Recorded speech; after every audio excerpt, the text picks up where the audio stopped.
ہو سکتا ہے جو تصور آج ہم پڑھنے جا رہے ہیں اس سے آپ پہلے سے آشنا ہوں، مگر اگر نہیں ہیں تو میں امید کرتی ہوں کہ آپ کا دیوالیہ نہ نکلنے میں یہ والی ویڈیو مددگار ثابت ہوگی۔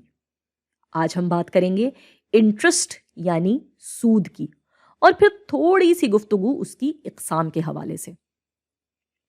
اس کا نام تو ہم سب نے ہی کہیں نہ کہیں سنا ہوا ہے، مگر یہ سود آخر ہوتا کیا ہے؟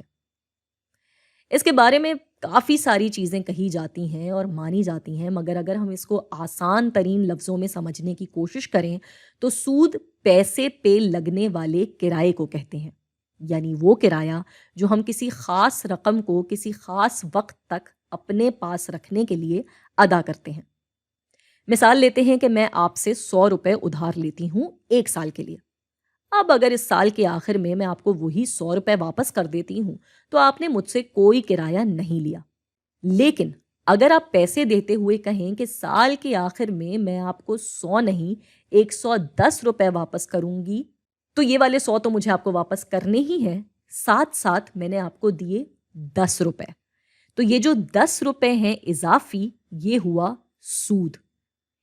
سود کو عام طور سے فیصد کی صورت میں لاگو کیا جاتا ہے۔ بینکاری یا مالیات کی زبان میں جو پیسہ ادھار لیا جاتا ہے اس کو کہتے ہیں پرنسپل۔ اس مثال کے حساب سے اگر مجھے اپنے اوپر لگا ہوا سود جاننا ہے تو میں سود کی رقم کو تقسیم دوں گی پرنسپل رقم سے، تو یعنی مجھ پہ لگا ہے 10% سود۔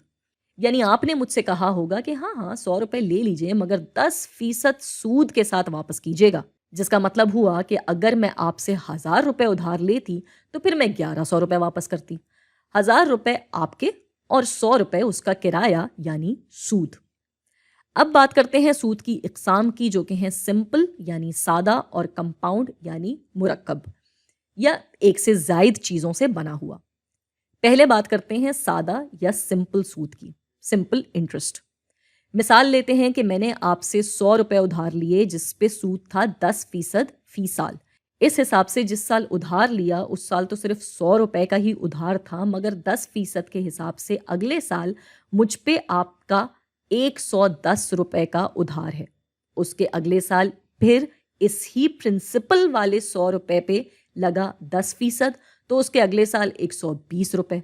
جس طرح ہوتے ہوتے اس پرنسپل رقم پہ ہر سال 10% جمع ہوتا جائے گا، اور 10 سال کے آخر میں مجھے آپ کو دینے ہوں گے 200 روپے۔